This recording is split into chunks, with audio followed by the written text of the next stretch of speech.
Eu vou disponibilizar aqui na tela a temática que nós iniciamos ontem e hoje vamos fazer uma pequena revisão. Aqui, nessa obra, que eu tenho utilizado bastante, vamos lá, vamos ver se ela aparece aqui. Essa aqui, ó, que é o direito civil, não está dando para mostrar direito aqui. O Direito Civil, volume único, do selo Medida Certa para Concurso de Editora Juspódio, e nós já começamos essa temática aqui com um título bem interessante: da presença da alea nos contratos e dos contratos preliminares. Então, essa questão da alea, né, que é uma espécie de exceção em relação aos contratos e negócios jurídicos habituais que nós estamos lidando. Quando nós temos o acréscimo da alea, nós estamos falando em algum aspecto do contrato que não se configura de uma maneira tão concreta quanto os contratos originais. Existem elementos que podem alterar essas bases contratuais. Então, vamos lá, dos contratos aleatórios. Se o contrato for aleatório, por dizer respeito a coisas ou fatos futuros, cujo risco de não virem a existir um dos contratantes assuma, então nós estamos aqui diante de um contrato aleatório, onde nós temos um elemento, essa alea, ela tem um ingrediente fundamental, que é o risco. Existe um risco muito grande, tá, de que coisas ou fatos futuros que são objeto desse contrato não venham a existir. Tá? Então, se existe esse risco, quando nós falamos de alocação de risco na teoria geral dos contratos, nós estamos falando justamente na delimitação de quem vai assumir esse risco. Então, aqui está dizendo que, se um dos contratantes assumir, terá o outro direito a receber integralmente o que lhe foi prometido, desde que de sua parte não tenha havido dolo ou culpa, ainda que nada do avançado venha a existir.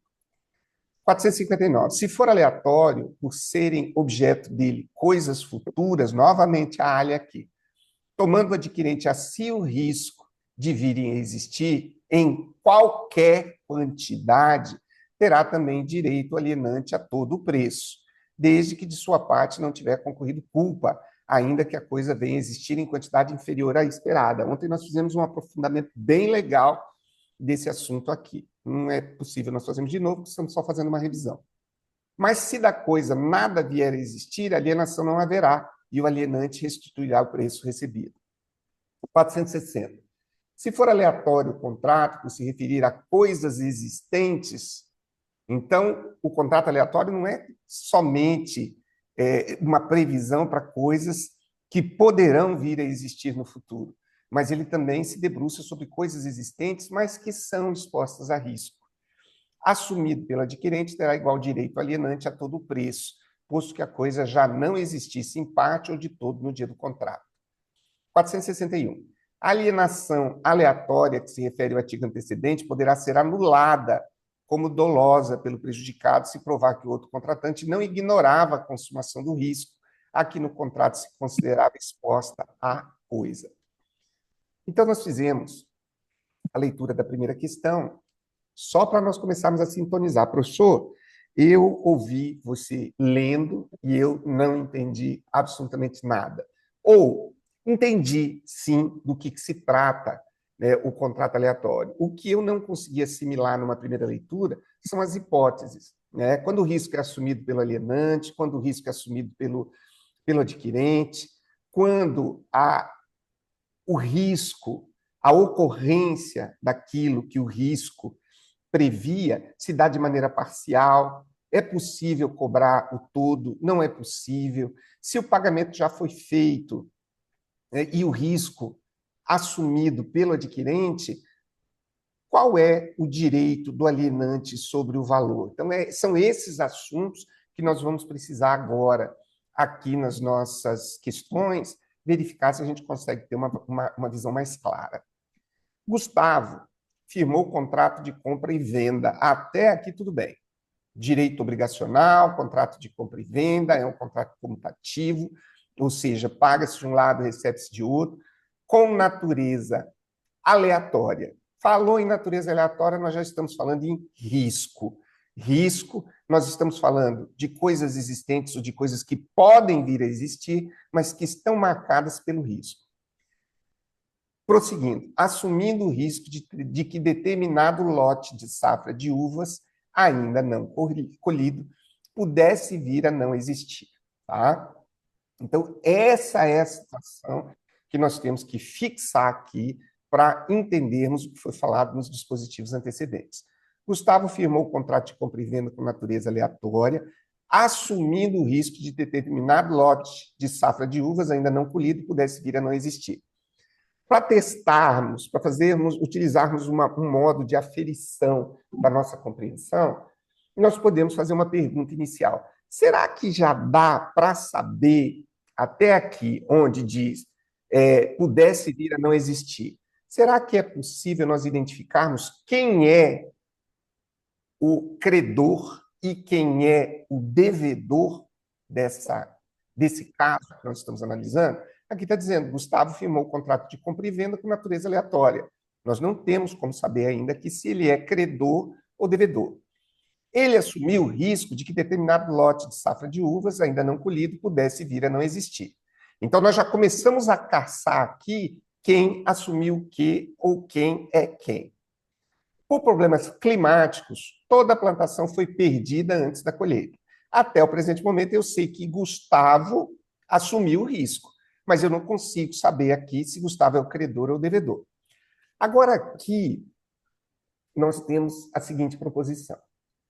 O vendedor alegou que, então nós precisamos utilizar um exercício de interpretação de texto, de lógica aqui, de que se nós estamos falando de Gustavo, e agora, desse ponto para frente, o examinador começou a falar do vendedor, nós não podemos imaginar que ele esteja falando de Gustavo. Por quê? Porque, ao se referir a Gustavo, ele utilizou um nome próprio e assim o fez.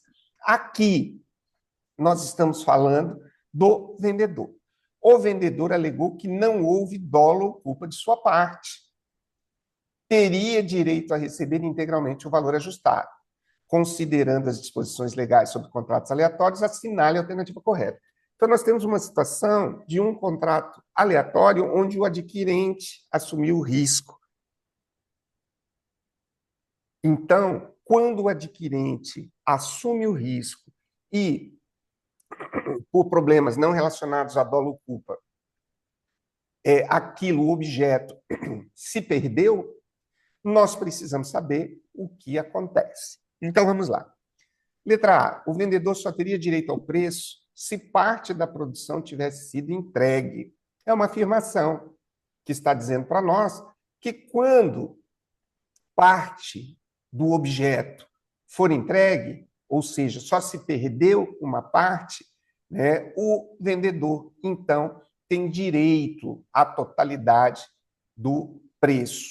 Então, observem bem, aqui o vendedor só vai ter direito, lembrando que o vendedor não foi aquele que não assumiu o risco, ele só vai ter direito ao preço se parte da produção for entregue. Ou seja, se não for entregue nada, ele não tem direito a receber o preço. É isso que está afirmando na letra A.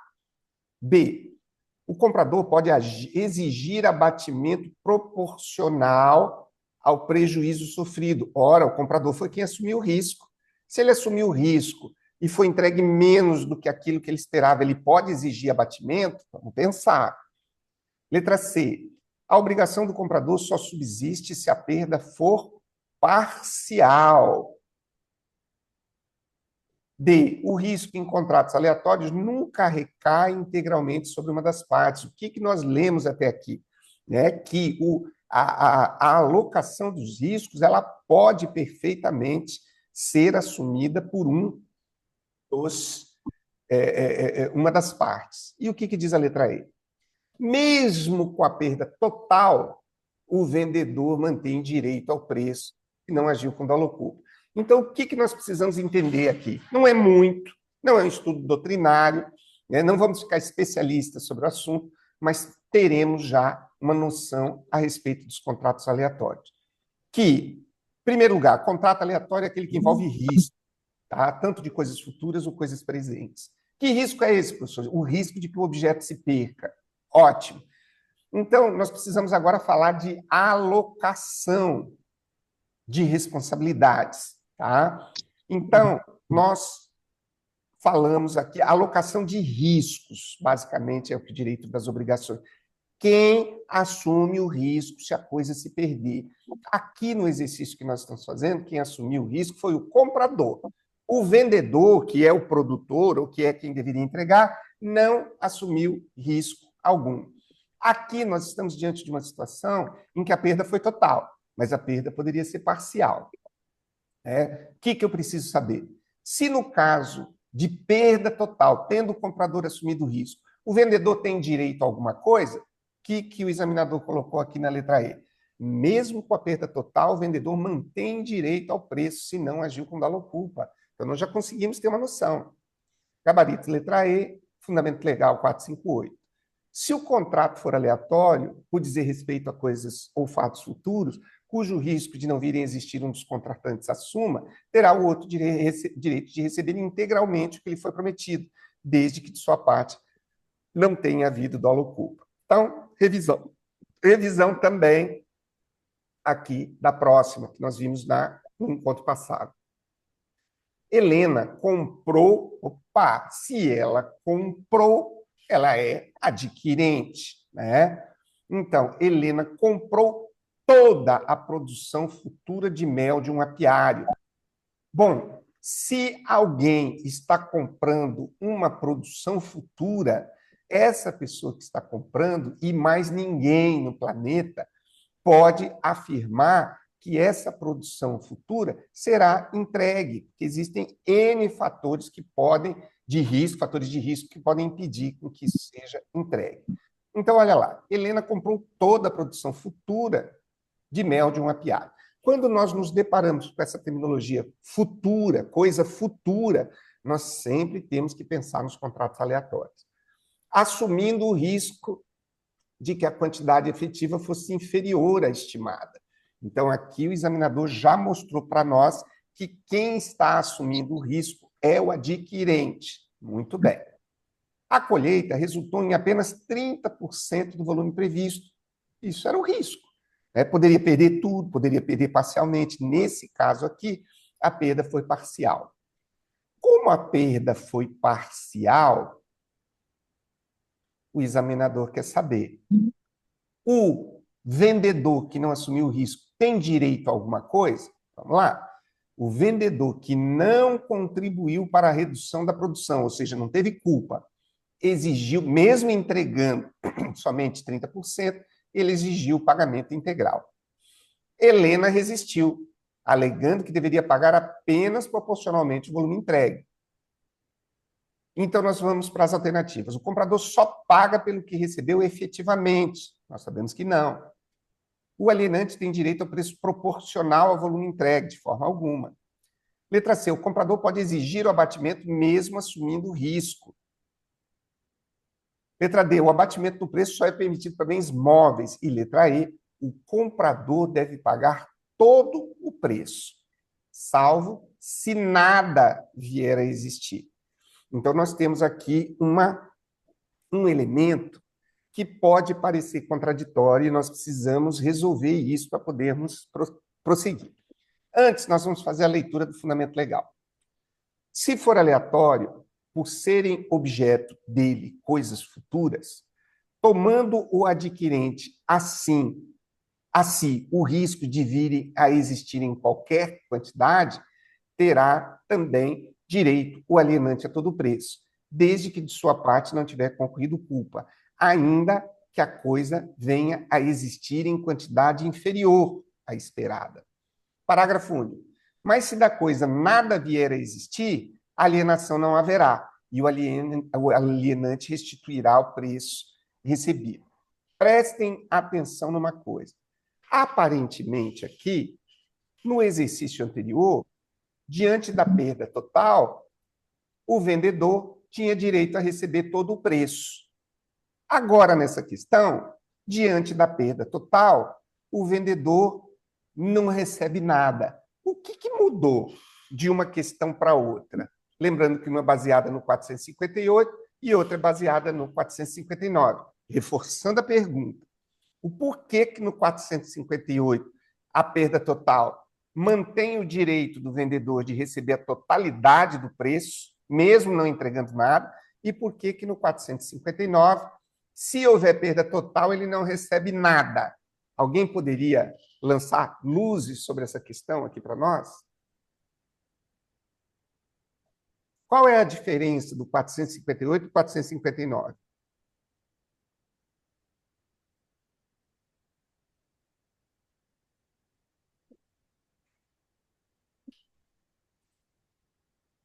Professor, seria que na primeira a obrigação era da totalidade da colheita e na segunda ter um contrato parcial, que é por Perfeitamente. quantidade, né?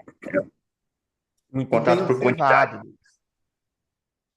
Mas nós precisamos, Denis, fazer uma pontuação no que você acabou de falar. O Denis apontou com correção aqui um ponto que ele observou. Ele disse assim, professor, lá no começo não houve comprometimento de recebimento parcial de quantidade inferior à totalidade daquilo que precisava ser entregue. Já que no 459 houve o comprometimento por parte do adquirente em receber uma quantidade inferior. Então, o Denis está absolutamente certo. Porém, nós precisamos fazer uma observação que aqui no 459 nós podemos ter também a entrega de uma quantidade inferior. Não é verdade? Olha só, 458. Se o contrato for aleatório, por dizer respeito a coisas futuras, cujo risco de virem a existir um dos contratantes assuma, terá o outro de receber integralmente o que lhe foi prometido, desde que de sua parte não tenha havido dolo ou ainda que nada do avançado venha a existir. Mas aqui observem esse enunciado. No enunciado, toda a plantação foi perdida antes da colheita. O vendedor alegou, como não houve dolo ou culpa, teria direito a receber integralmente o valor ajustado. O que diz a alternativa correta? Mesmo com perda total, o vendedor mantém direito ao preço se não agiu com dolo ou culpa. A questão aqui que eu gostaria de saber, olha só, e se nesse primeiro caso aqui a perda não tivesse sido total? Se nesse primeiro caso aqui do artigo 458 a perda tivesse sido parcial, a minha pergunta é: o vendedor ainda teria direito a receber a totalidade? Vocês perceberam que na próxima, no 459, a perda parcial ela foi aceita pelo adquirente e ocorreu, então, o vendedor manteve o direito de receber a totalidade. Só que no 459, se não houvesse entrega de nada, o vendedor teria que devolver qualquer coisa que ele tenha recebido, não teria direito à totalidade. Aqui no 458, nós temos uma hipótese diferente. Tá? Por quê? Porque aqui no 458, nós estamos falando agora da possibilidade da perda da colheita não ser total. Houve, salvou-se 50%, por exemplo, da colheita. A minha pergunta, no 458, se houver entrega parcial, qual é o direito do vendedor? Nós já sabemos que se houver perda total, ele tem direito à totalidade. Mas e se for entregue 50%? Ele terá direito somente ao restante ou ele ainda permanece tendo direito à totalidade? É isso que eu quero saber.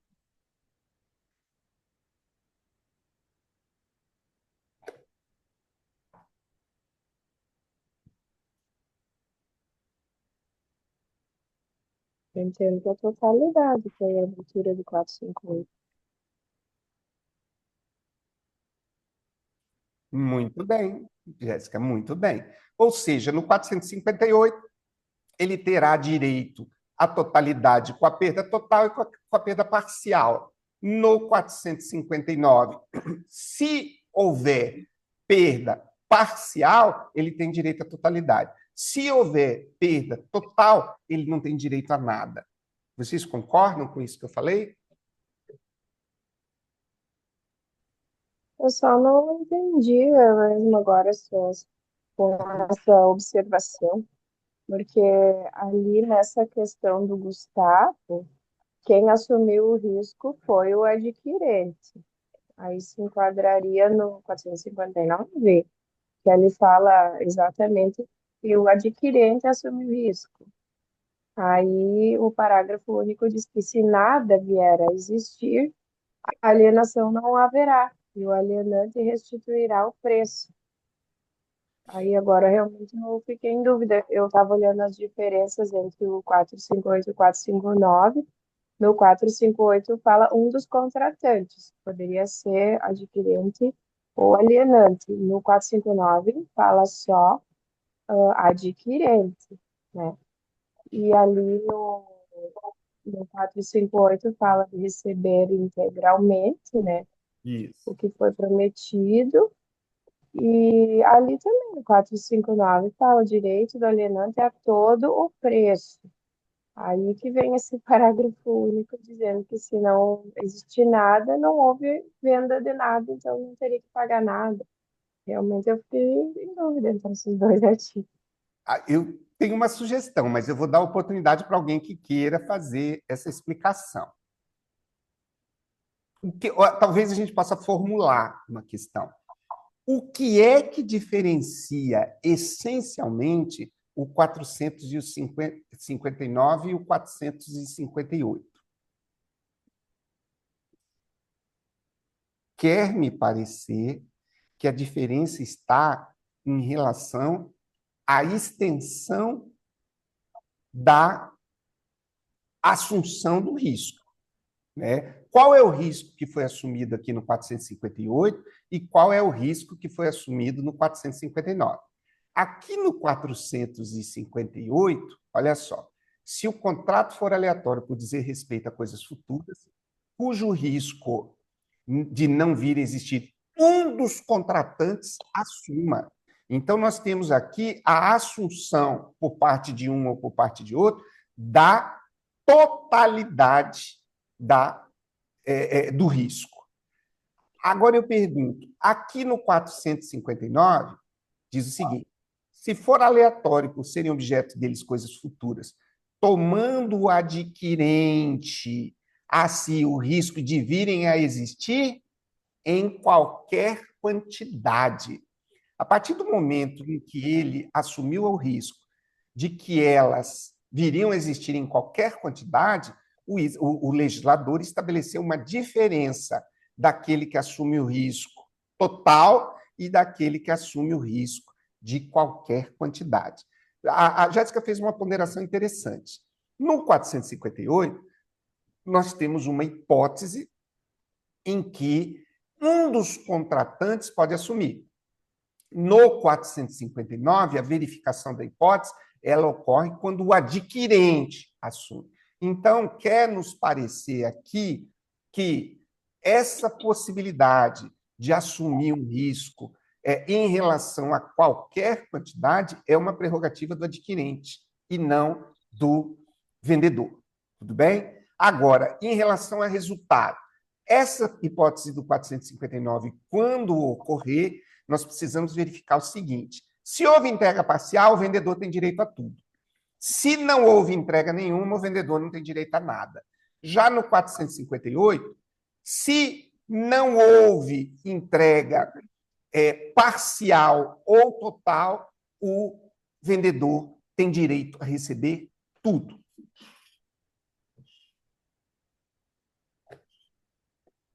Tudo bem? Eu acho que é isso aí mesmo, professor. Na 458 diz, assume o risco de não existir.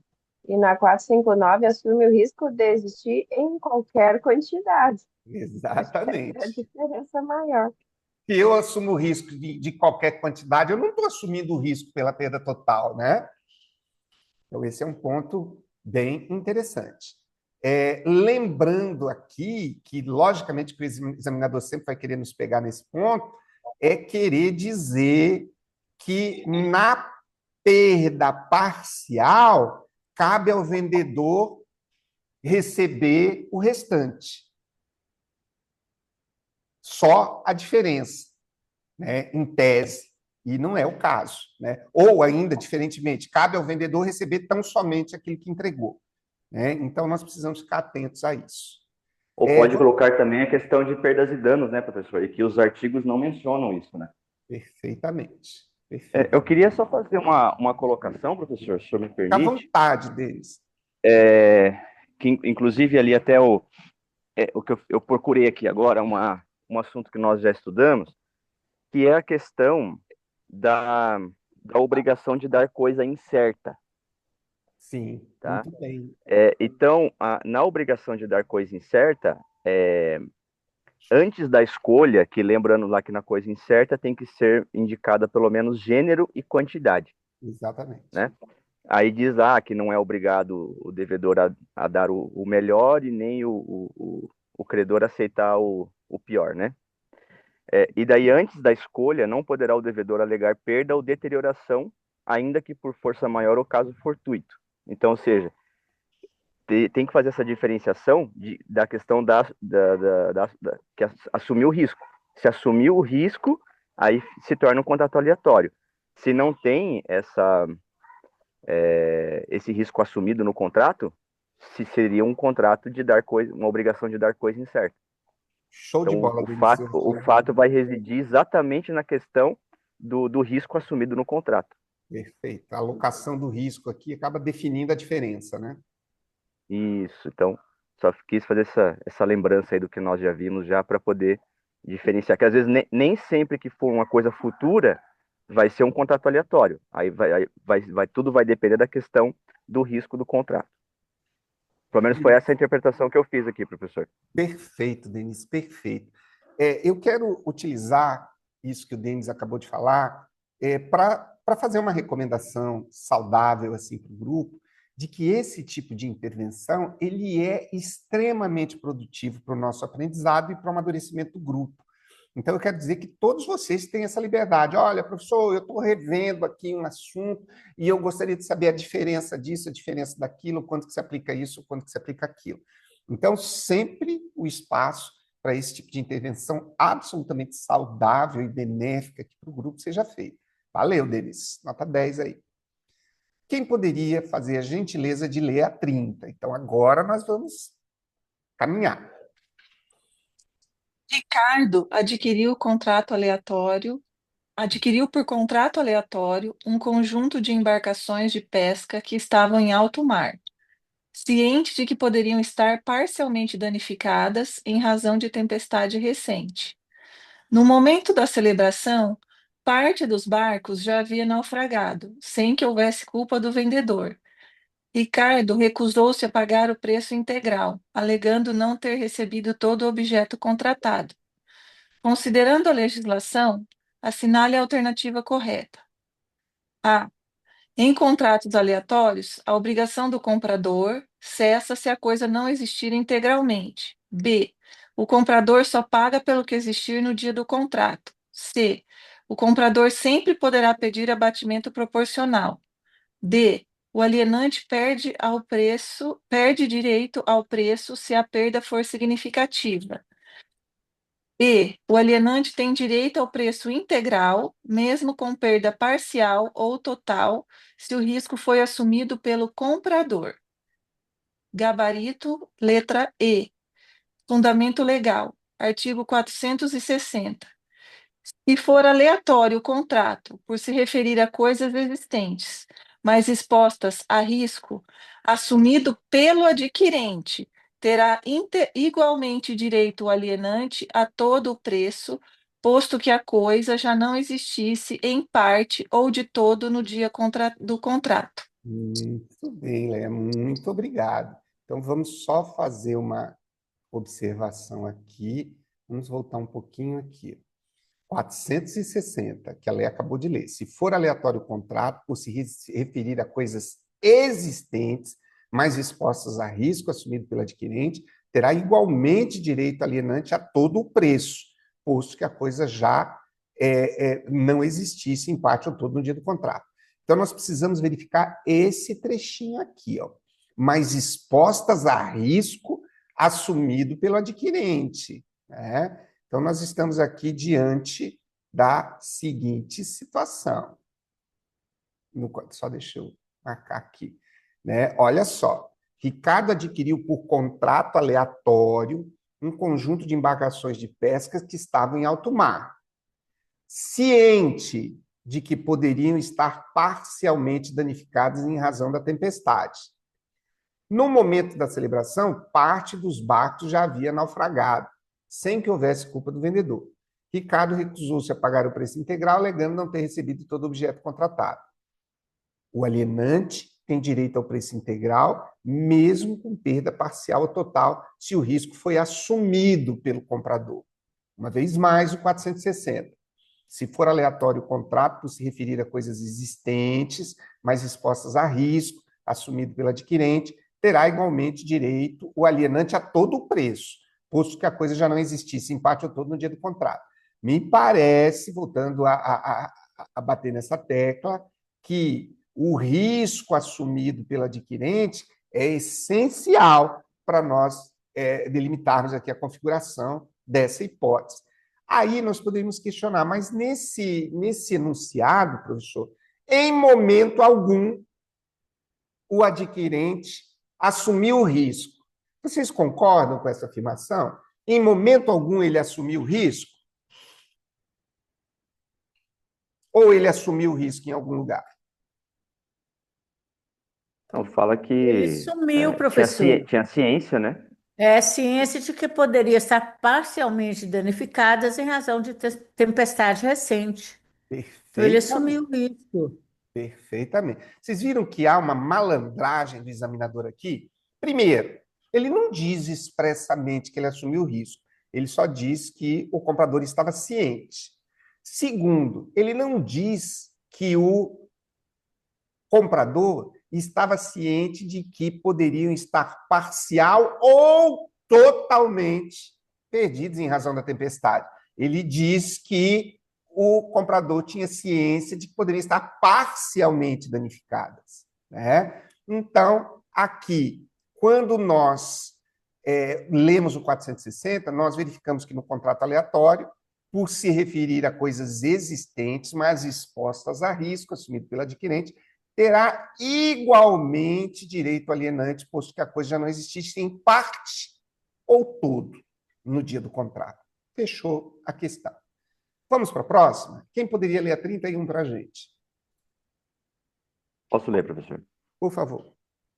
Durante uma aula de direito, o professor apresentou casos práticos para discutir hipóteses de contratos aleatórios. Após a exposição, pediu aos alunos que analisassem proposições sobre o tema, considerando a repartição de riscos, os direitos do alienante e a possibilidade de anulação do negócio. Item 1. O alienante tem direito ao preço integral se a perda ou inexistência da coisa resultar de risco assumido pelo comprador, sem dolo ou culpa sua. 2. Se a coisa não vier a existir em nenhuma quantidade e o risco tiver sido assumido pelo adquirente, este ainda deverá pagar o preço. 3.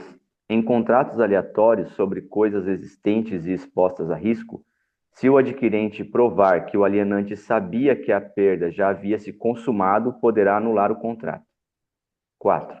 A anulação por dolo exige prova de que o outro contratante conhecia a consumação do risco.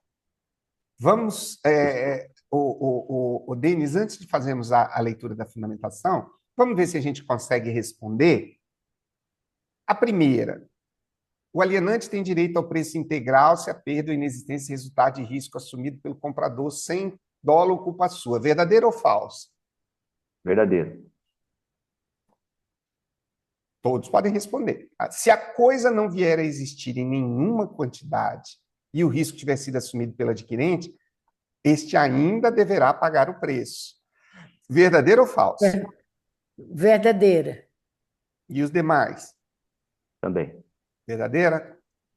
3. Em contratos aleatórios sobre coisas existentes, coisas existentes e expostas a risco, se o adquirente provar que o alienante sabia que a perda já havia se consumado, poderá anular o contrato, verdadeiro ou falso? Verdadeira. Verdadeira. Alguém acha que é falsa? 4. A anulação por dolo exige prova de que o outro contratante conhecia a consumação do risco. Verdadeiro ou falso? Verdadeira. Verdadeira, todos concordam? Denis, vamos lá. Pode, olha só. Tem uma falsa. Ah, pois é. A 3. A falsa é a 2. Seria a 2, né? Não existirem nenhum e o risco vai ser assumido pelo adquirente, este ainda deverá pagar o preço. Isso, é. Olha só, em nenhuma quantidade. Se a coisa não vier a existir em nenhuma quantidade, até aqui não está esclarecendo. Mas quando o risco tiver sido adquirido pelo adquirente, este ainda deve pagar o preço, é o caso do 459, né?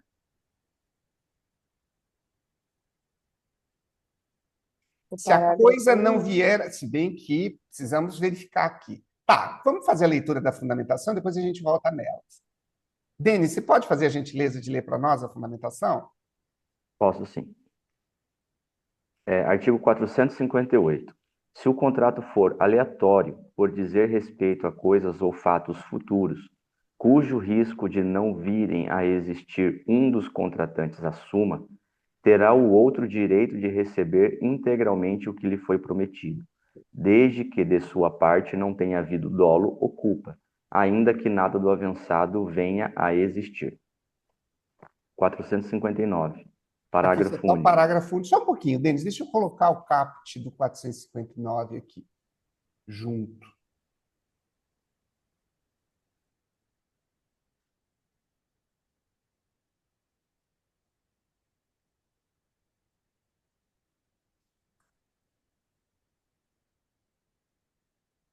Pode ler para nós, por favor, o 459? Posso.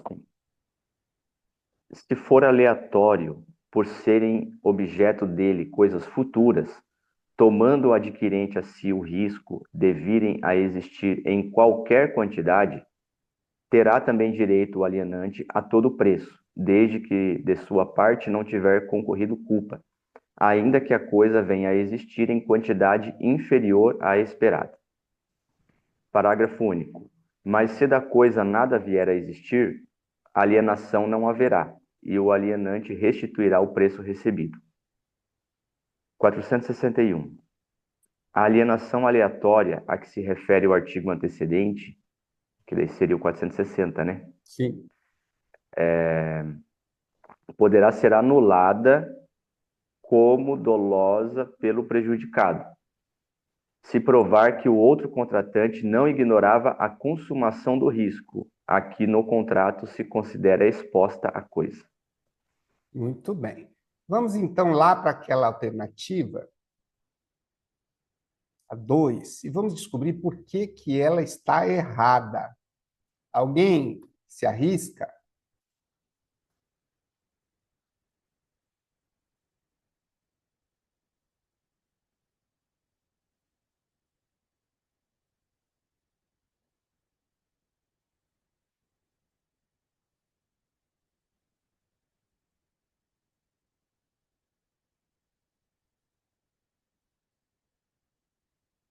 Essa alternativa, professor, não cairia no parágrafo único, ela está errada, de fato. Mas ela não seria justificada pelo parágrafo único? Ó, se a coisa não vier a existir em nenhuma quantidade e o risco tiver sido assumido pelo adquirente, este ainda deverá pagar o preço.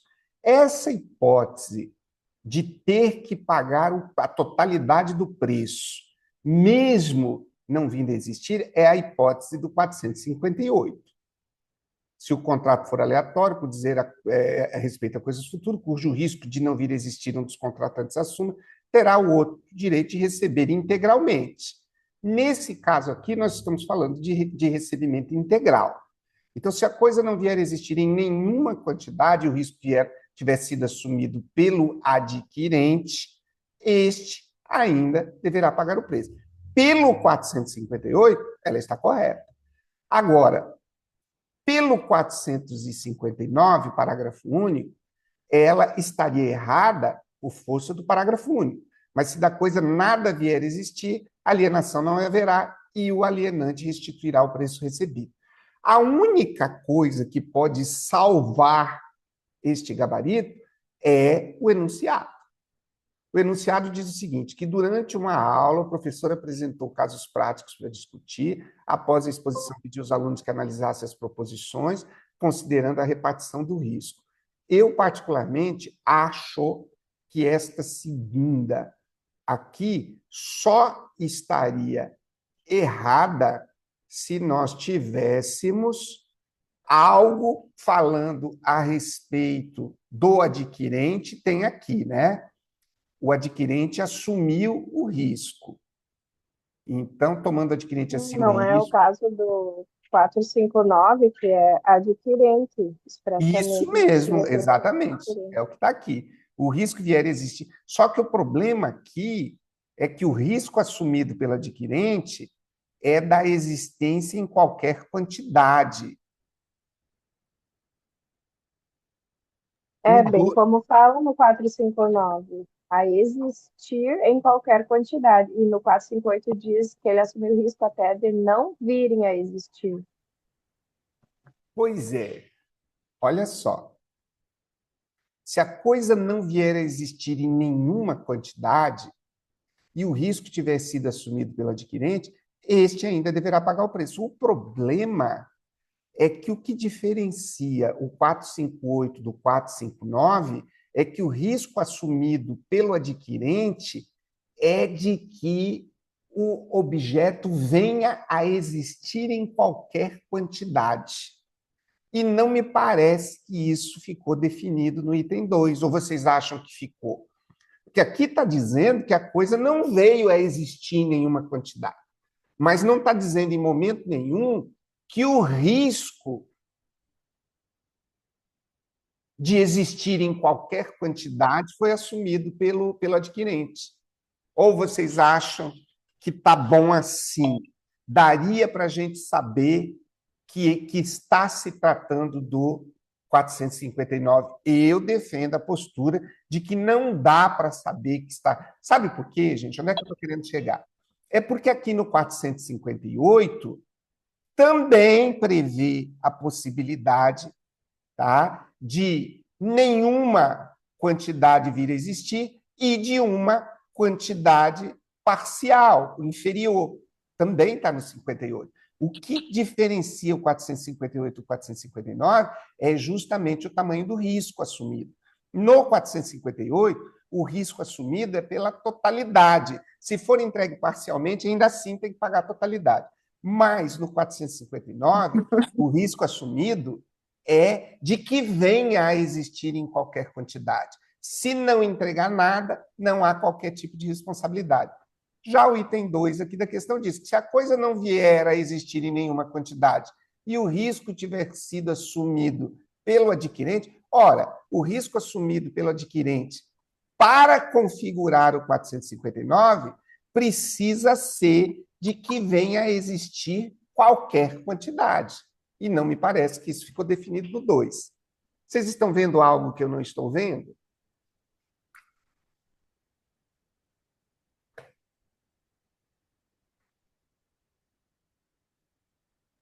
Eu acho que ficou um pouco confuso, né?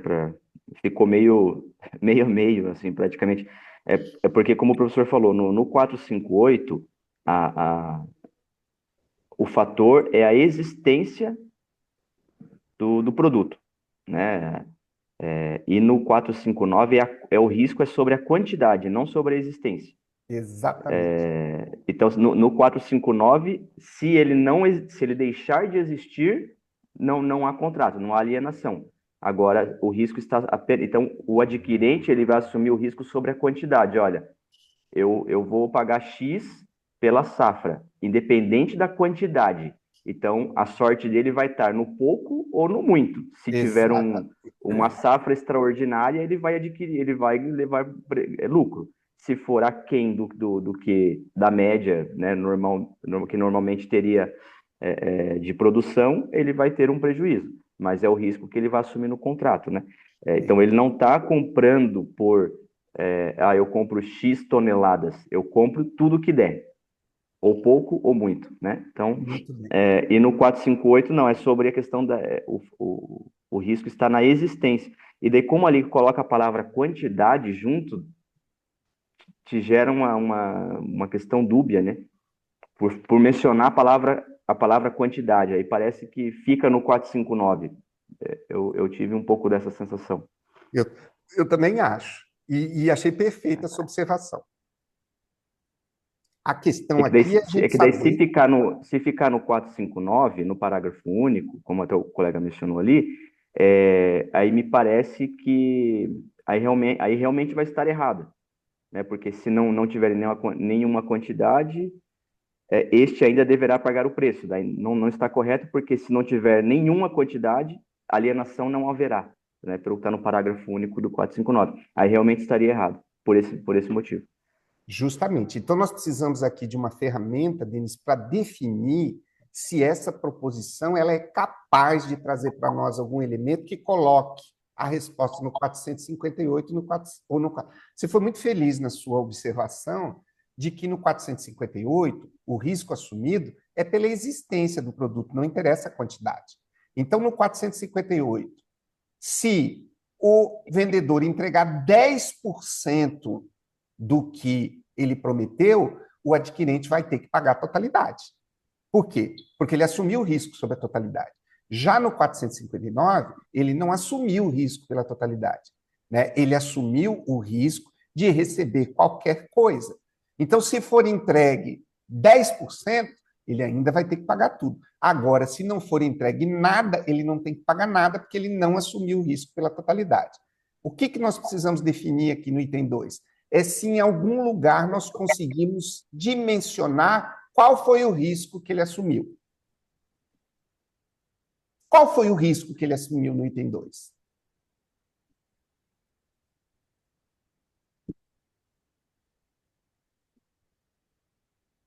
Está me parecendo que, se nós formos fazer uma análise do próprio item, o risco que ele assumiu é, inclusive, o de não ter nenhuma quantidade. Se ele assumir o risco de não ter nenhuma quantidade, se não for entregue nada, ele tem que pagar. Não é? Porque aqui está dizendo o seguinte: se a coisa não vier a existir em nenhuma quantidade, vamos tirar o O aqui, vamos colocar um esse. Se a coisa não vier a existir em nenhuma quantidade e esse risco tiver sido assumido pelo adquirente, este ainda deverá pagar o preço. Aí estaria correta a questão, então, porque daí o risco seria sobre a existência e não sobre a quantidade. Exatamente. E me parece que a formulação está apontando para o risco sobre a existência e não sobre a quantidade. O que vocês acham? Deixa aí. Oi? Pode falar, José. Tem algum elemento da proposição que nos autorize a achar que o risco foi assumido pela quantidade? Professor, Pode falar. fazendo o mesmo exercício que o senhor acabou de fazer, trocando a palavra. Se a coisa não foi entregue em nenhuma quantidade, aí eu jogo o 459 parágrafo único. Aí a questão está errada, de qualquer forma. Se o senhor trocou só a palavra mesmo, botando esse, E se eu tirar só o existir e deixar, se a coisa não foi entregue em nenhuma quantidade, aí a questão pode ser explicada pelo 459, parágrafo único. Perfeito, Patrick. Na sua observação que você fez agora, seria possível nós identificarmos o tamanho do risco? O risco que ele assumiu foi pela quantidade ou pela existência? Mesmo trocando as palavras. Professor, acho que no final de tudo, independente se a questão está certa ou está errada, eu acho que foi bem importante essa nossa discussão, que vai frisar, entendeu? Vai fixar na nossa mente aqui que existem duas situações de risco, a da existência e da quantidade. Então, isso, Exatamente. no momento que a gente for precisar pôr a cabeça para funcionar, talvez tenha sido relevante essa. Com Porque eu certeza. vou te falar bem a verdade. Ontem eu estava bem mais confuso sobre essa temática do código. Hoje já me deu uma clareada um pouco melhor. Talvez até consegui interagir um pouco mais hoje. Ontem estava um pouco mais difícil para mim aqui. Mas eu acho que ficou um pouco mais claro hoje, principalmente por esse exercício de definir essa problemática que o professor apresentou ali na questão. Acho Muito que bem, o Denis. principal foi isso, para mim, pelo menos. O Denis, eu vou fazer uma observação sobre a sua fala, sobre o ponto de vista didático. Talvez, assim, uma das maiores virtudes que nós tenhamos no estudo em grupo é nós conseguirmos domesticar nossa atenção, tá? Então, eu vejo assim, por exemplo, que estou aqui na moderação, eu fico essas 2 horas com a minha atenção completamente focada aqui. Focada nas leituras, focada nas releituras. Quando eu leio, foca mais ainda. Então, esse exercício que é o nosso grande desafio. Então, eu vejo, por exemplo, que a pessoa que vem para o grupo, aí ela fica um pouquinho, começa a achar aquilo chato, quando dá uma meia hora, ela acha a coisa melhor que fazer. Pronto. Ela não conseguiu domesticar a sua atenção. Quando a gente vem e fica numa condição passiva, não lê, não interage, não comenta, não faz nada, nós estamos dando espaço para a nossa atenção ir para onde ela quiser.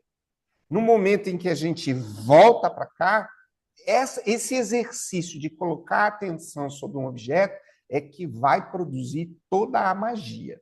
Tá? Então, mesmo que a gente não esteja dominando, que nós estejamos falando besteira, que as nossas conclusões não são as corretas, esse exercício de nós estarmos forçando a nossa atenção. E eu já observei 80%, sem medo de errar, das pessoas que não conseguem acompanhar o trabalho do grupo, está associada a não conseguirem manter a sua atenção com esse foco durante tanto tempo assim. E eu, particularmente, sou campeão nisso. A minha atenção, eu faço 30 coisas ao mesmo tempo e a gente acaba, quando se trata de estudos, não dá para fazer muita coisa. E eu estou no mesmo barco, Denis. Hoje eu estou entendendo muito mais do que ontem. Vamos lá? Vamos para a próxima? Quem pode ler a 32 para a gente?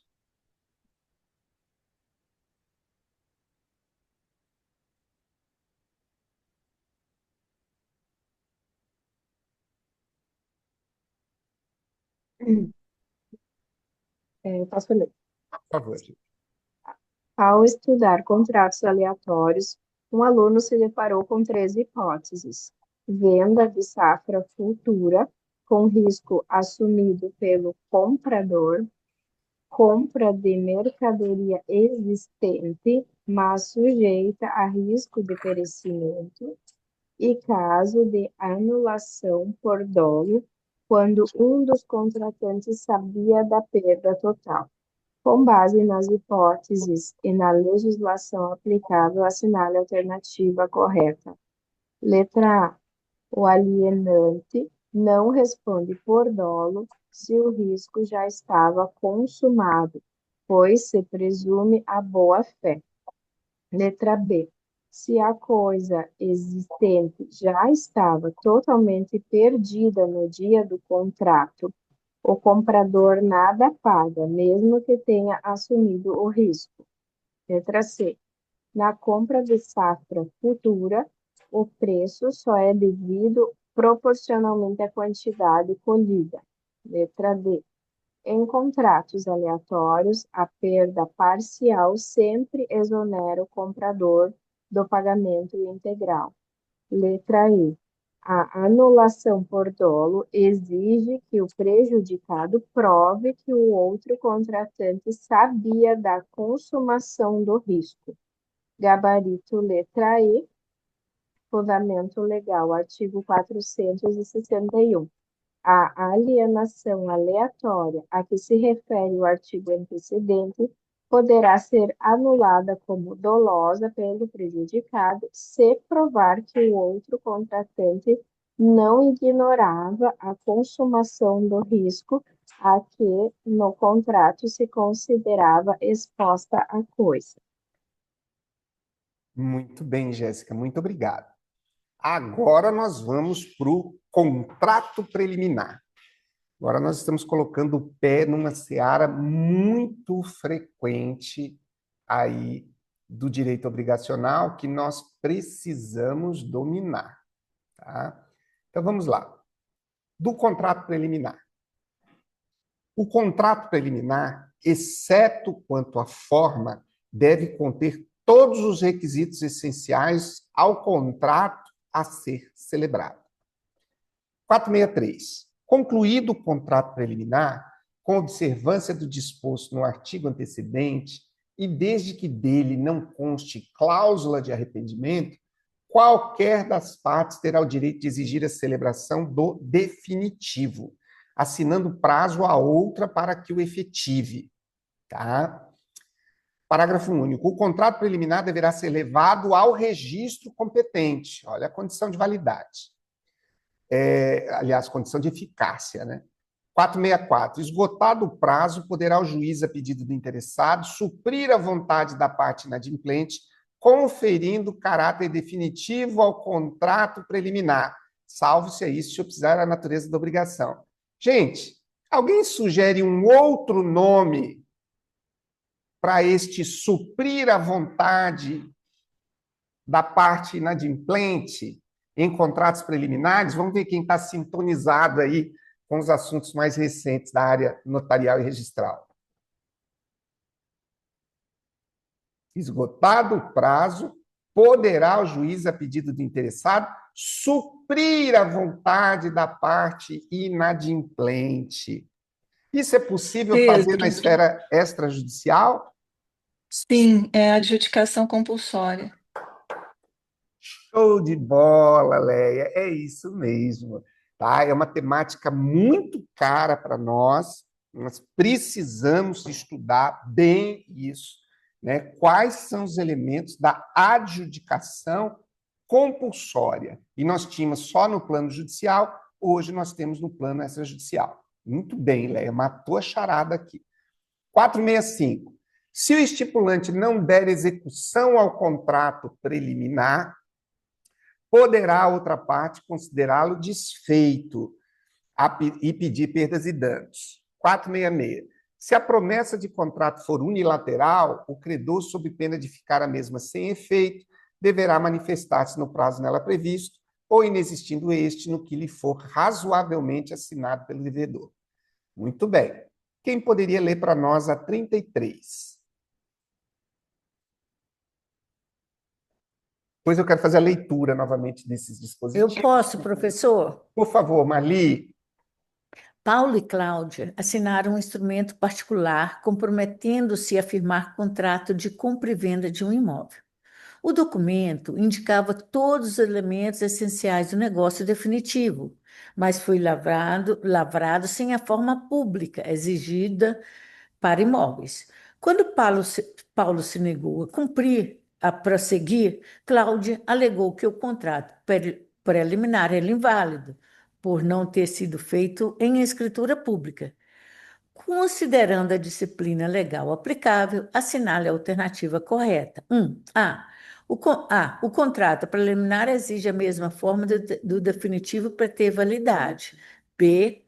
A falta de forma pública invalida o contrato preliminar de imóvel. C, que é a correta, né, que é o gabarito, o contrato preliminar, exceto quanto à forma, deve conter todos os requisitos essenciais do definitivo.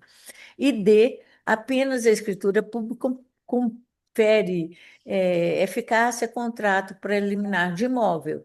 E, sem a forma pública, o contrato preliminar não gera obrigações. Gabarito C, fundamento legal, artigo 462. O contrato preliminar, exceto quanto à forma, deve conter todos os requisitos essenciais ao contrato celebrado. Muito bem, Marli, obrigado. O que quer dizer exceto quanto à forma?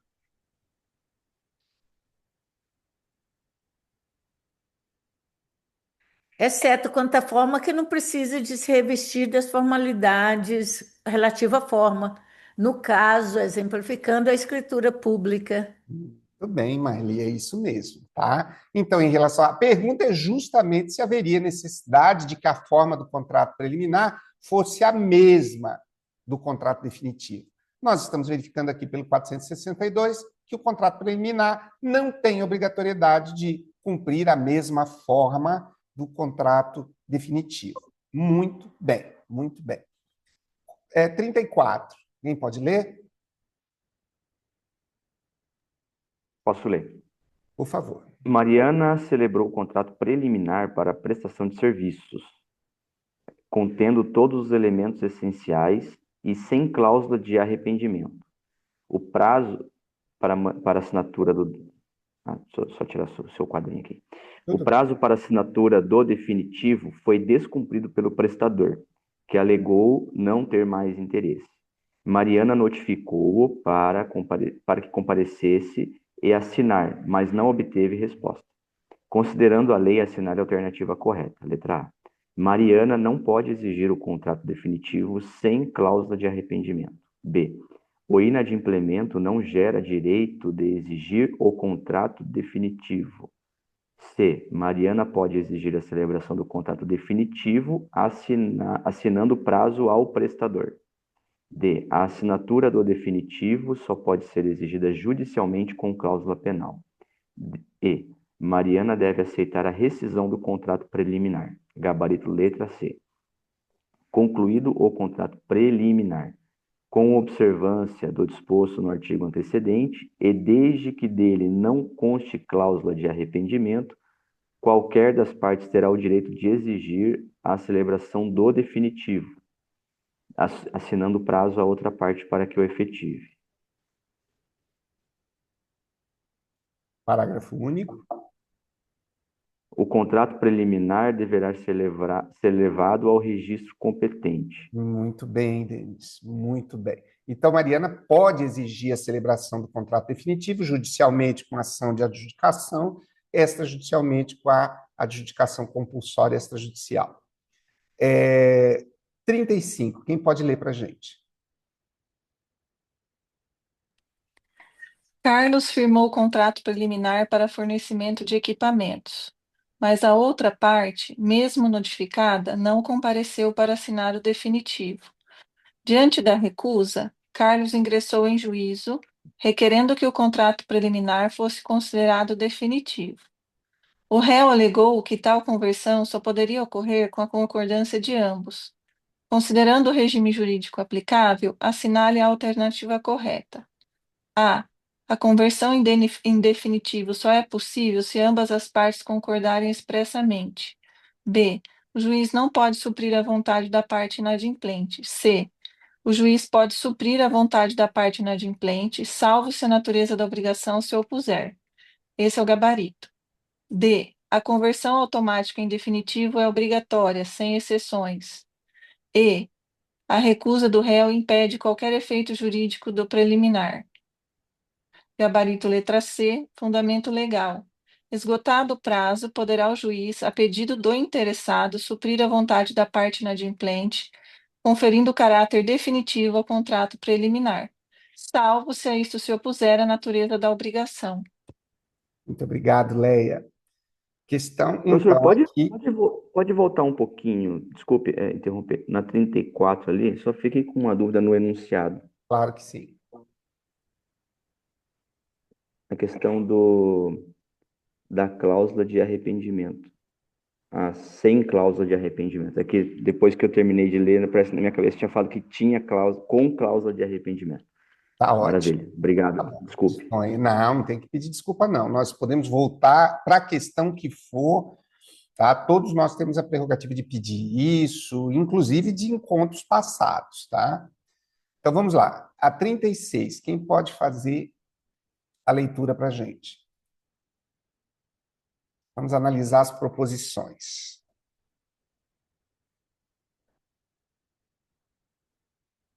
Alguém pode fazer a leitura para a gente? Vou fazer, pode ser? Pode ser sim, Marli, sempre. Sobre o contrato preliminar, analise as proposições. 1. É nulo se não contiver todos os requisitos essenciais do contrato definitivo. 2. A ausência de cláusula de arrependimento permite que qualquer das partes exija o definitivo, fixando prazo para sua celebração.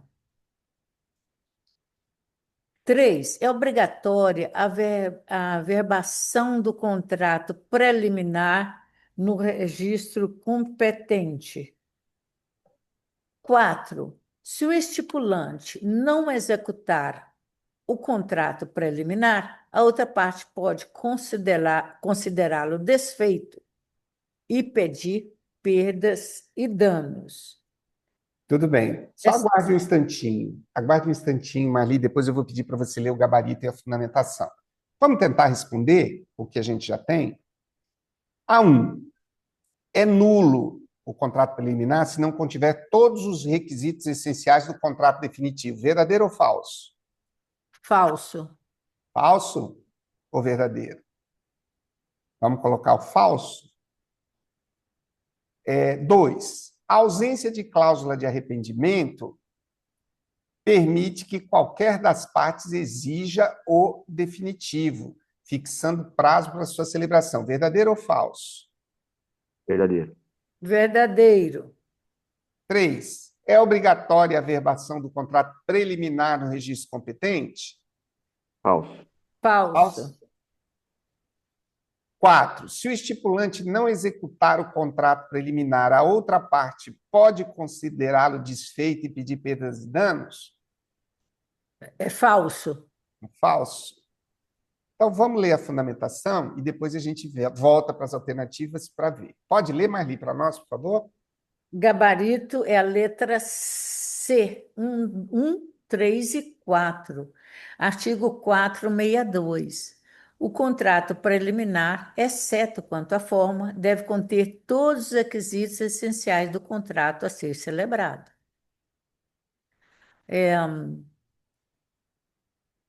Artigo 463.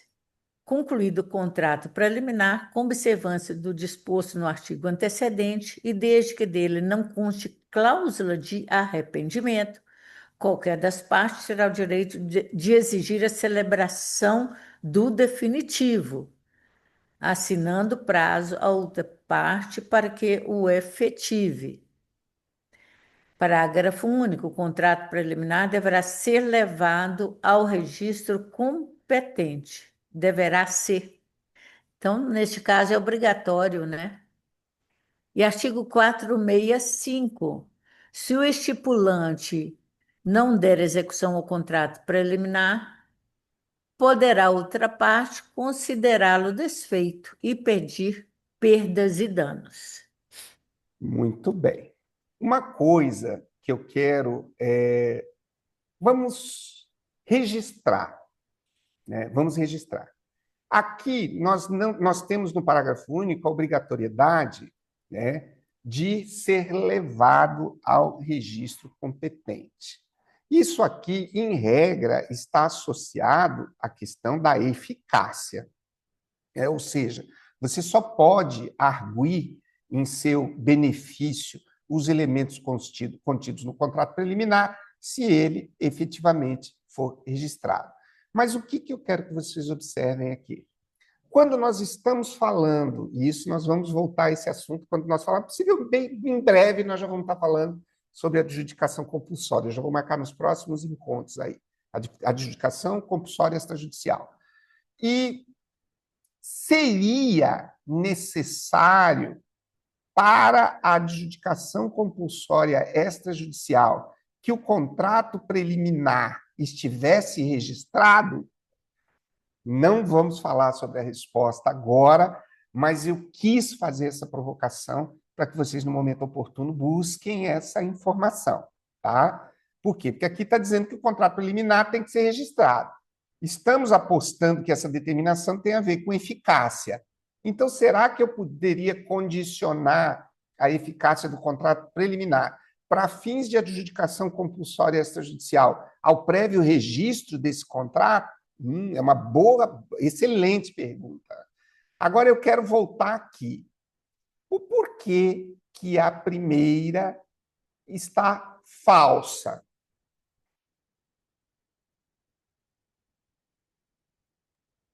Porque é anulável e não é nulo. Muito bem. Olha só.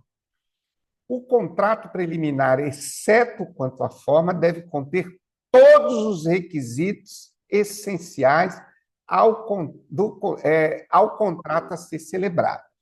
Se nós ficássemos tão somente no artigo 462, nós poderíamos escorregar. Com base em que nós afirmamos que essa alternativa está errada? Falamos agora, a colega falou, né, exatamente pelo fato de ele não ser nulo, ele ser anulado. Mas onde é que nós buscamos essa informação? Como é que nós sabemos se é um caso de nulidade ou de anulabilidade? Porque nós, sem essa informação, nós não conseguimos responder essa questão. Se nós formos responder só pelo 462, nós sabemos que há um dever de que todos os requisitos essenciais do contrato a ser celebrado têm que estar presentes. Agora, não está informando ali se estiver faltando algum desses elementos previstos aí no 462, se nós teríamos um contrato nulo ou anulável. Como o contrato nulo deveria, para ser nulo, deveria, no caso,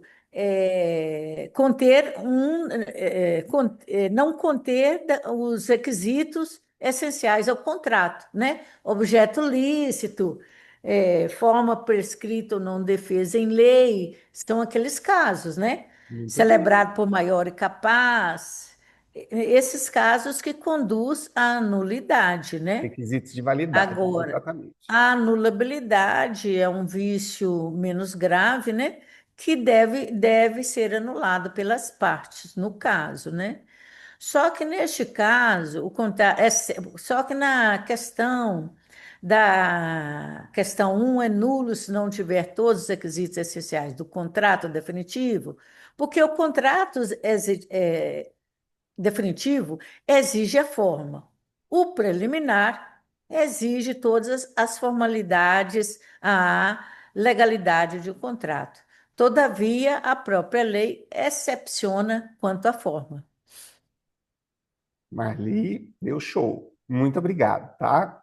Muito obrigado mesmo. É assim, gente. Eu colocaria a falsa nessa nem por uma questão do nulo, mas porque ele fala todos os requisitos. E não é todos os requisitos, porque ele fala exceto quanto à forma. Só por isso que eu colocaria falso, por causa que diz todos os requisitos. Também muito legal, né? Porque a questão diz, se não contiver todos os requisitos, né? E aqui no 462 tem um requisito que fica de fora do todos, que é justamente a forma. Muito bem observado, Jéssica. Mas, Professor, pode falar. eu fiquei com uma dúvida agora, né? Com relação à questão de nulo e anulável. Eu apanho uma outra problemática, né? O artigo 166, ele fala assim, é nulo o negócio jurídico quando for preterida alguma solenidade que a lei considere essencial para a sua validade. Então, trouxe uma outra problemática aí, né? A questão que daí está dentro do rol dos contratos nulos. Na verdade, Denis, você está levantando uma situação aqui que exige de todos nós um exercício de humildade. Recentemente, nós enfrentamos um tema aqui que se chama prescrição e decadência. Tá? Prescrição e decadência, para mim, que sou recém-formado, né, que me formei em 1993, ou seja, há 33 anos, é vergonhoso dizer que existem temas que a gente não domina, tão essenciais como esse. Tá? Alguns a gente não domina porque nunca estudou mesmo, nem na faculdade. Outros a gente não domina porque estudou, mas não vê o assunto faz mais de 10, 15 anos aí, né? Ou pelo menos 2, 3 anos, então a gente acaba esquecendo. Então, depois que a gente fez aquele estudo sobre prescrição e decadência, eu não me tornei nenhum especialista em prescrição e decadência, mas eu me tornei alguém capaz de estudar o assunto com produtividade, de ir dali para frente, de pegar um tema, uma doutrina, um artigo e entender os elementos essenciais. Eu confesso a vocês que essa temática da nulidade, da nulabilidade, é um dos temas que eu estou precisando estudar. Tá? Então, nós não vamos... eu acho que todas as contribuições que foram dadas aqui, pela Leia, pela Marli, pelos demais colegas, foram úteis para a gente se localizar, mas definitivamente não são suficientes para que nós possamos, e aí o Denis levantou ali uma lebre, né, o que diferencia o nulo do anulado, que exige que a gente faça um estudo sobre isso. Então, essas lacunas, elas são responsáveis pelo desempenho que a gente está tendo. Pô, eu faço tudo quanto é prova, não passo de 50%, 60% de acerto. Por que será? É só olhar a quantidade de lacunas que tem no seu conhecimento e saber que o examinador vai deitar e rolar em cima delas, e é por isso que o desempenho não sobe. Agora, na medida em que nós ocupamos as nossas horas líquidas para preencher essas lacunas, nós começamos a incomodar a concorrência. Você ia falar alguma coisa, Denis? Não, quis dizer que eu concordo plenamente com o professor também. Às vezes é uma linha muito tênue ali, né, entre uma situação e outra ali, dessas questão das nulidades, né, que na hora da prova ali você fala, e agora? É nulo, anulável, e você vai na... Aí eles colocam duas questões idênticas, só mudando esta palavra, e daí você fica, vou no A, vou no B, vou no A, vou no B, aí você marca o A e daí era o B. Você foi o B e era o A, né, e fica essa questão aí que... E aí a gente entra naquela situação de o que acontece numa prova de concurso onde a gente erra uma questão que a maioria acerta. Ou seja, a gente entrou em rota de colisão com o nosso desempenho, né? Então, tem questões... Aí eu vou te dizer, você pega uma temática como nulidade, anulabilidade, que é uma temática que já estava presente no Código de 16, né? Que está presente no Código de 2002, e pega uma temática, vamos só a título de exemplo, solução negocial prévia, adjudicação compulsória extrajudicial, alienação fiduciária de bem imóvel, que são temas recentes. Então, se a gente já não se preocupou em ter um domínio legal de um tema que já está circulando aí desde 1916... Como é que está o nosso conhecimento para... Eu estou falando isso em termos de concorrência. Será que nós somos candidatos que estamos incomodando a concorrência? Agora, na medida que a gente começa a eliminar esses temas mais antigos, que a gente devia saber e não sabe, e começa a avançar para os mais novos, ou faz isso concomitantemente, mas é evidente que a concorrência começa a se incomodar com a gente. Então, tudo está na nossa mão. Vamos lá. Entendemos aqui. E eu só queria Pode fazer falar. mais o professor pediu para fazer uma pesquisa ali com relação a essa questão do registro na adjudicação compulsória. Tem uma súmula 239 do STJ que diz que para exercício da adjudicação compulsória não se faz indispensável a inscrição da promessa de venda e compra no registro de imóveis. Súmula 239 do STJ. Olha aí, gente. Olha Por isso que aí. eu fui firme no falso ali, eu não lembrava onde que eu sabia essa informação, mas eu sabia que não precisava, que era facultativo nessa questão Muito do bem. Qual que é o registro, número mas da súmula? 239. Ah, tá aqui, ó. Vamos só fazer uma observação aqui. Súmula. Muito É prazer, verdade, eu também Susan. pensei a mesma coisa. É aquilo que até nós comentamos, né? Às vezes o assunto vem na memória, você não lembra da onde que você já leu, mas que já leu, né? Em algum lugar você já tem a informação, mas às vezes não consegue lembrar se é da lei, se é de súmula, se é às vezes, da própria até jurisprudência mais dominante, mas a informação em algum lugar vai estar na memória, né? Na hora de uma prova oral, é isso que a gente comentou esses dias, né? É esse reativar essa memória aí que é importante para dar uma resposta mais completa, né? Você está corretíssimo, Denis. E eu vou dizer uma coisa para vocês. Acompanhe o raciocínio. Agora estamos falando de didática.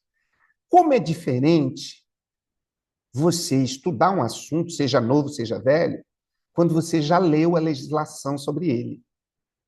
Então, por exemplo, assim, se você já leu o Código Civil, por exemplo, a parte de obrigações, desde o início lá até os contratos, e você decide estudar obrigações, você está numa condição de vantagem assim absurda de quem está estudando obrigações, lendo doutrina, lendo resumo, mas nunca leu os artigos.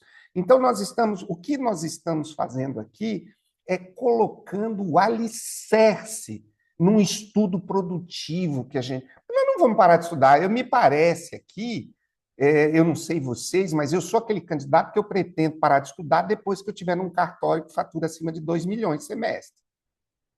Aí eu estou com vontade, de repente, de pensar para estudar, mas talvez eu não consiga pela própria força do hábito, né? Agora, se nós temos a intenção de continuarmos estudando, vocês já perceberam como a qualidade desse estudo aumenta exponencialmente quando a gente já fez a lição de casa no básico? Então, é esse o convite. E olha, Denis, nota 10 aí pela colaboração. Isso é uma decisão, uma súmula do STJ contra a legem, né? Porque aqui diz que o contrato preliminar deverá ser levado a registro competente. Aí vem uma súmula e diz que esse registro aqui não é necessário. Poxa, né? Então vem a necessidade de a gente estudar. Quem pode ler a 37 para nós? Por favor.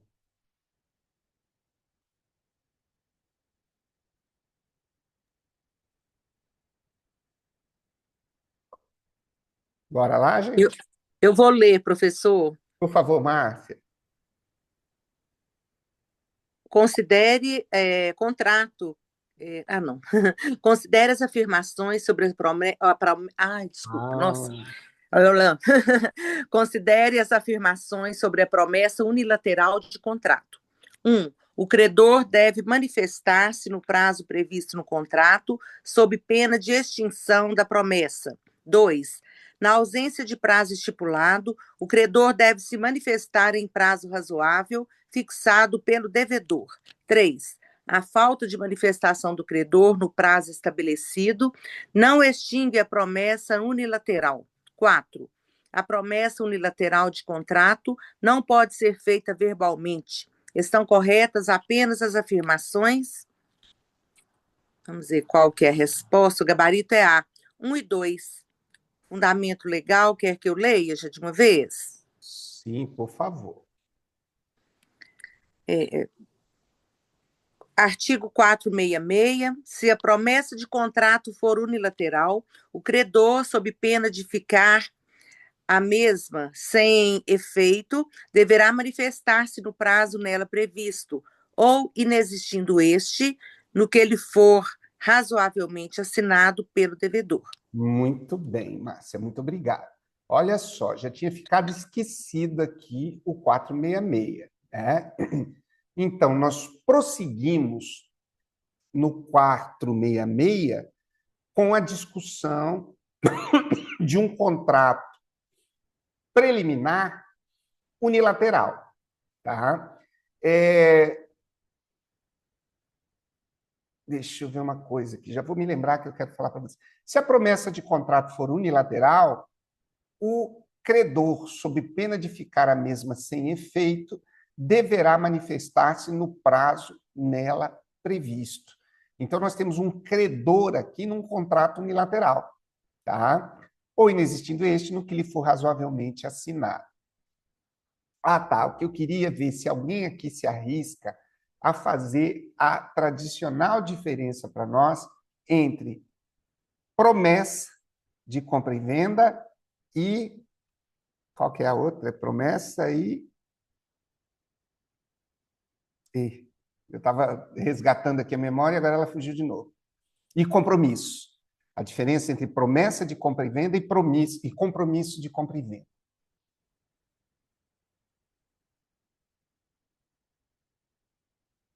Alguém se arrisca?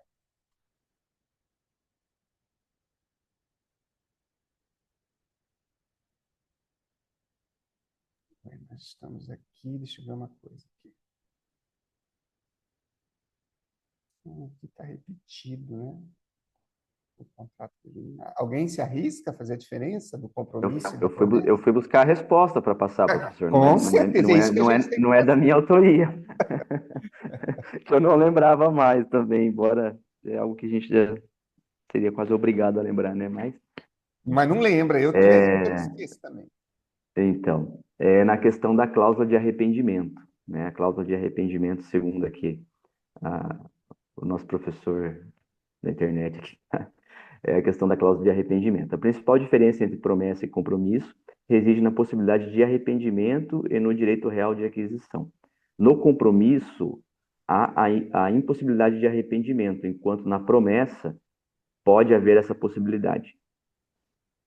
Denis, que coisa maravilhosa. Muito obrigado, tá? Então, com atitude simples de ir ali, ou no Google, ou na doutrina, ou seja lá o que for, a gente vai resolvendo essas lacunas que são injustificáveis.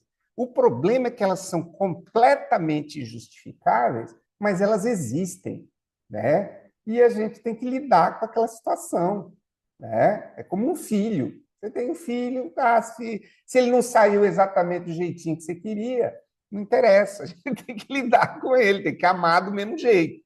Então, essas lacunas que nós temos aí, eventuais no nosso conhecimento, algumas muito simples e justificáveis, elas têm que ser lidadas com humildade e a gente ir superando. Tá? Então, essa diferenciação é fundamental.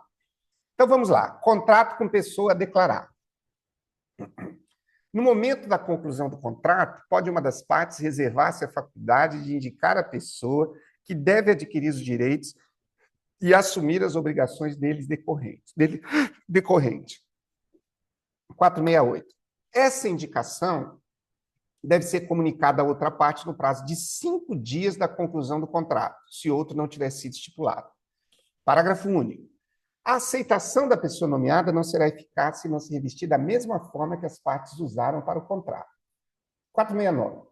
A pessoa nomeada, de conformidade com os artigos antecedentes, adquire os direitos e assume as obrigações decorrentes do contrato, a partir do momento em que este foi celebrado. 470. O contrato será eficaz somente entre os contratantes originários. 1. Se não houver indicação de pessoa ou se o nomeado se recusar a aceitar. 2. Se a pessoa nomeada era insolvente e a outra pessoa o desconhecia no momento da indicação. 471. Se a pessoa a nomear era incapaz ou insolvente no momento da nomeação, o contrato produzirá seus efeitos entre os contratantes originais. Só lendo novamente o caput do 467. No momento da conclusão do contrato, pode uma das partes reservar-se a faculdade de indicar a pessoa que deve adquirir os direitos e assumir as obrigações dele decorrentes. Vamos lá. Então, a temática aqui é do contrato com pessoa a declarar. Como é que se diz? Muito prazer do contrato com pessoas a declarar. Estamos nos conhecendo mais intimamente agora. 0038. Quem poderia ler para nós?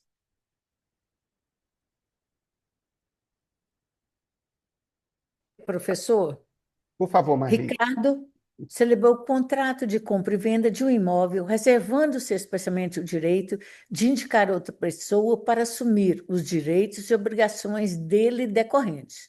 2 dias depois, comunicou ao vendedor o nome de sua sobrinha como adquirente.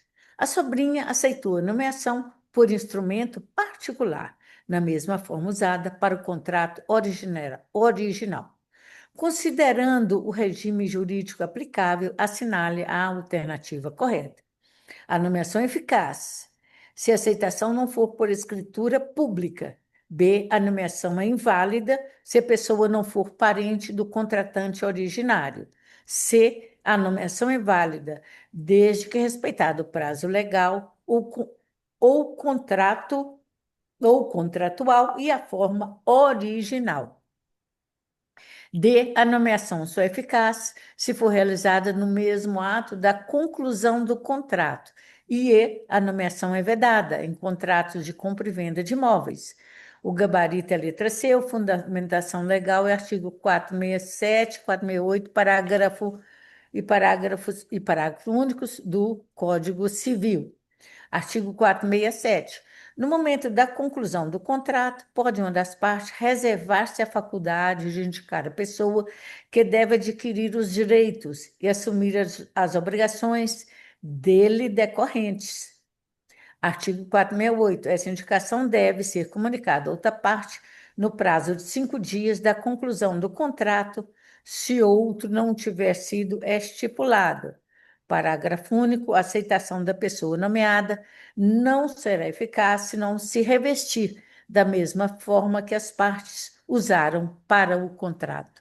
Muito bem. Então, temos aqui que a nomeação é válida desde que respeitado o prazo legal, o contratual e a forma original.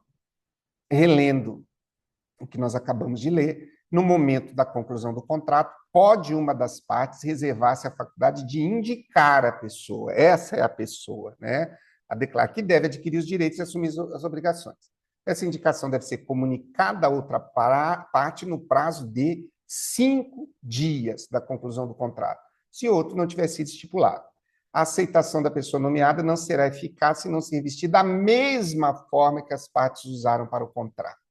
Então, aqui, Ricardo celebrou o contrato de compra e venda de um imóvel, reservando-se expressamente o direito de indicar outra pessoa para assumir os direitos e obrigações dele decorrentes. 2 dias depois, ou seja, ele tinha 5 dias, comunicou ao vendedor o nome de sua sobrinha. Pera lá, mas os 5 dias aqui, essa indicação deve ser comunicada a outra parte. Então, os 5 dias aqui não são para ele comunicar ao vendedor, né? Esses 2 dias aqui são irrelevantes, né? Porque essa comunicação, o que diz ali? No momento da conclusão, deve ser indicada a outra pessoa. E essa indicação feita no momento da conclusão tem 5 dias para ser comunicada à pessoa indicada. Tá? É possível o estabelecimento de outro prazo? É, autorizado. Né? Mas nós temos a aceitação da pessoa nomeada, que deverá ser da mesma forma que as partes usaram para o contrato. Então, a nomeação é válida, desde que respeitado o prazo legal. Aqui, os 2 dias não é relevante, o que é relevante são os 5, né? E o prazo legal é 5 dias, o contratual pode ser estabelecido sem qualquer limitação e sendo utilizada a forma original. Muito bem. Quem pode ler o 39 para nós?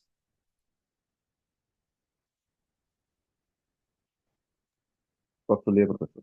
Por favor, Patrick.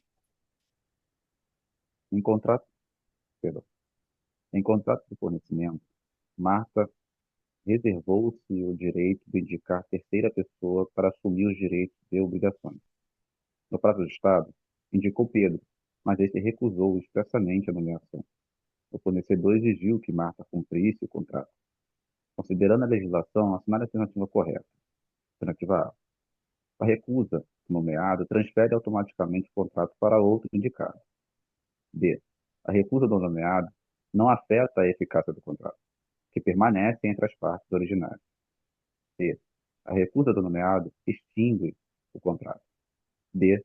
A recusa do nomeado obriga o fornecedor a aceitar substituto indicado fora do prazo.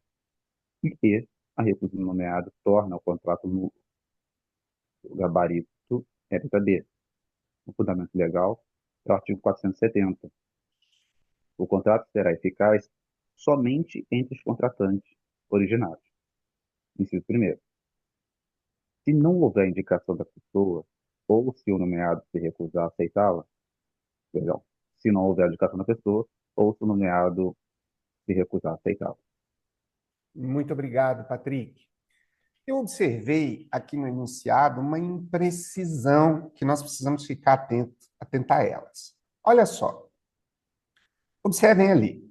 Em contrato de fornecimento, Marta reservou-se o direito de indicar terceira pessoa para assumir direitos e obrigações.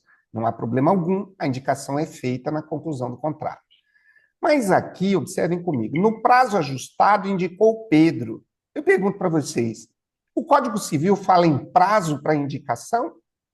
Quando é que é feita a indicação? Acabamos de falar. É na celebração de contrato. Então, o prazo ajustado não é para indicação. O prazo aqui ajustado é para a comunicação. Vocês concordam comigo que há uma imprecisão aqui ou não?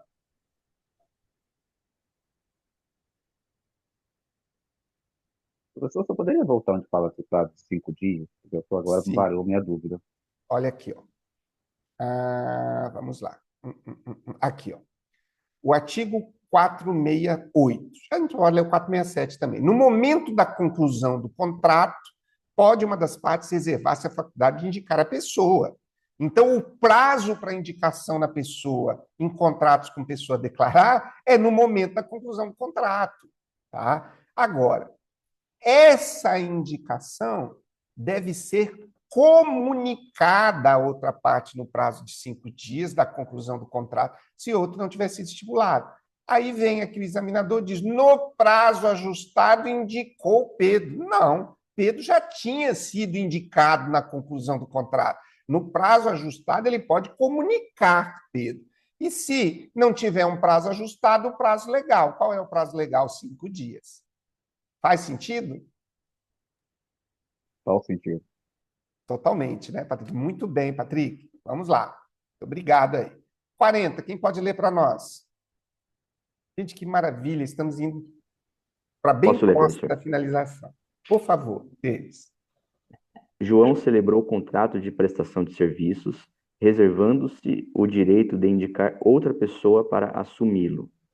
No prazo de 3 dias, indicou Marcos, que aceitou formalmente. Após a nomeação, constatou-se que Marcos era insolvente, circunstância que João desconhecia ao indicá-lo. O contratante original exigiu que João permanecesse responsável pelo contrato. À luz da lei, assinale a alternativa correta. A. A insolvência do nomeado não afeta a substituição. B. A insolvência do nomeado não impede a substituição se o contratante originário desconhecia o fato.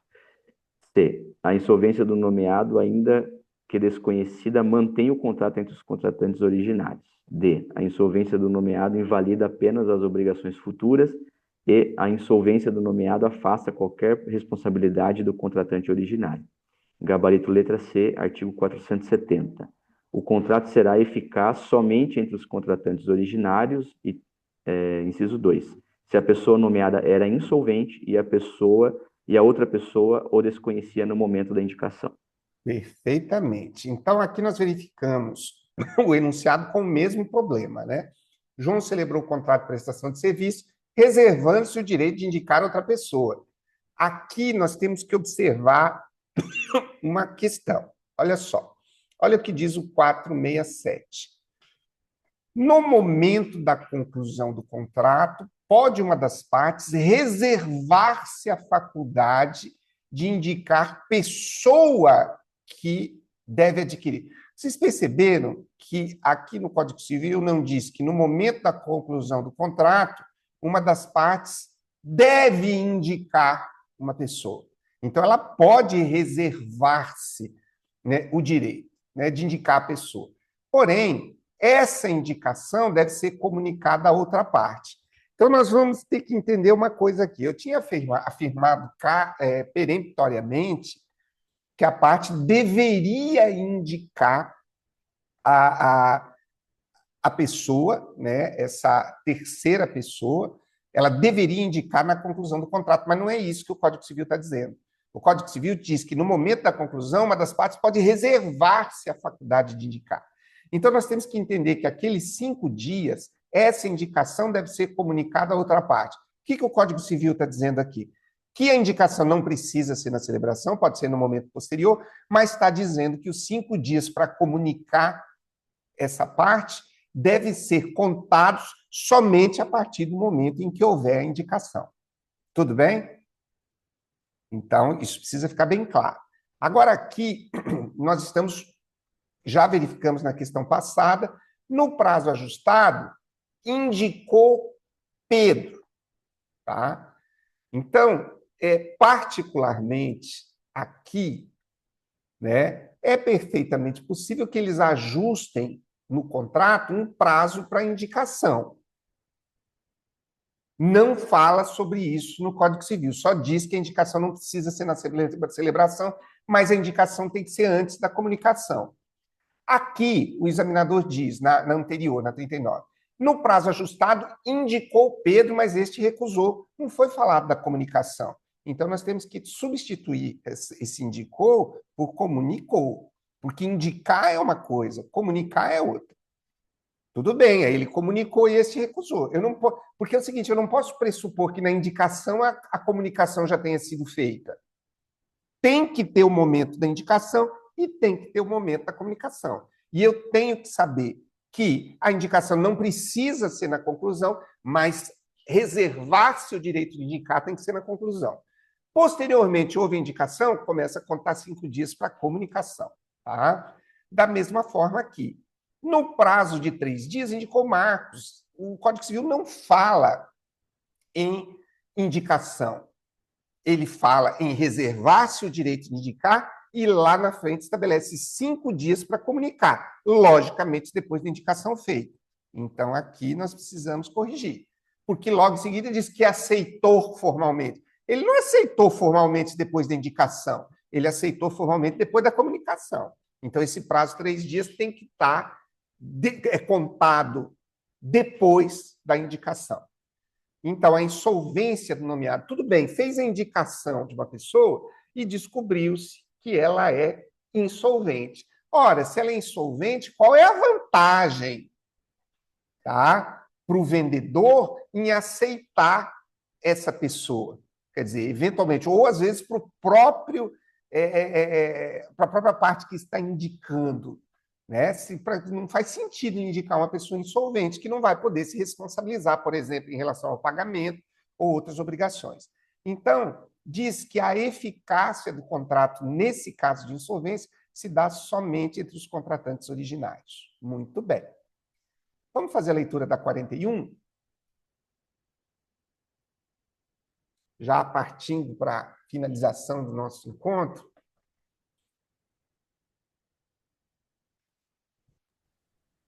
Sobre o contrato com pessoa a declarar, analise as proposições. Item 1. A faculdade de indicar outra pessoa deve ser reservada no momento da conclusão do contrato. Item 2. A indicação deve ser comunicada no prazo de 5 dias, salvo o prazo estipulado diverso. Item 3. A aceitação do nomeado deve observar a mesma forma usada para o contrato original. Item 4. A insolvência ou incapacidade do nomeado mantém o contrato entre as partes originárias. Estão corretas apenas as afirmativas. Letra A, 1 e 2. Letra B, 1, 2 e 3. Letra C, 2, 3 e 4. Letra D, 1, 2, 3 e 4. Letra E, 1 e 4. Gabarito, letra D. Fundamento legal. Ótimo. Artigo 467. No momento da conclusão do contrato, pode uma das partes reservar-se a faculdade de indicar a pessoa que deve adquirir os direitos e assumir as obrigações dele decorrentes. Artigo 468. Essa indicação deve ser comunicada à outra parte no prazo de 5 dias da conclusão do contrato, se outro não tiver sido estipulado. Parágrafo único. A aceitação da pessoa nomeada não será eficaz se não se revestir da mesma forma que as partes usaram para o contrato. Artigo 470. O contrato será eficaz somente entre os contratantes originários, se não houver indicação de pessoa ou se o nomeado se recusar a aceitá-la, e se a pessoa nomeada era insolvente e a outra pessoa o desconhecia no momento da indicação. Artigo 471. Se a pessoa a nomear era incapaz ou insolvente no momento da nomeação, o contrato produzirá seus efeitos entre os contratantes originários. Muito obrigado, Jéssica. Voltando rapidamente aqui para as alternativas, nós temos todas elas indicadas como corretas. A primeira, a faculdade de indicar outra pessoa deve ser reservada no momento da conclusão do contrato. Tudo bem, entendemos que essa faculdade não corresponde à indicação propriamente dita, e sim à faculdade de reservar-se. 2, a indicação deve ser comunicada no prazo de 5 dias, salvo estipulado diverso. Sabemos que a comunicação tem que ser feita depois da indicação. 3, a aceitação do nomeado deve observar a mesma forma usada para o contrato original. 4, a insolvência ou incapacidade do nomeado mantém o contrato entre as partes originárias. Estão corretas apenas as afirmativas. Muito bem. Gente, achei absurdamente produtivo o nosso encontro de hoje. Faço votos de que a gente prossiga. Opa, não conseguiu ler, mas Henrique, que ótimo. Então, eu quero que vocês, vamos abrir rapidinho, para quem quiser fazer alguma observação de algo que eventualmente ficou, ou de alguma sugestão. O que vocês acham? Alguém quer falar um pouquinho? O que vocês acharam do estudo de hoje? Produtivo, lento, querem que acelere, querem que diminuam as questões. O que vocês acham? Tá bom o ritmo? Vocês estão conseguindo acompanhar?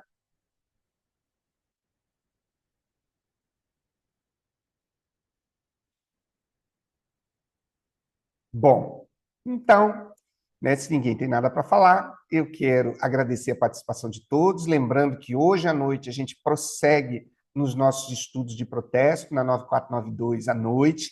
Estamos fazendo uma imersão no provimento 149, estudando pontos aí bem interessantes. Então, todos estão convidados a virem à noite, prosseguir nos nossos estudos. Lembrando que a semana que vem a gente aumenta a carga. E eu gostaria, né, de tê-los junto comigo. Um forte abraço para vocês. Fico aqui à disposição.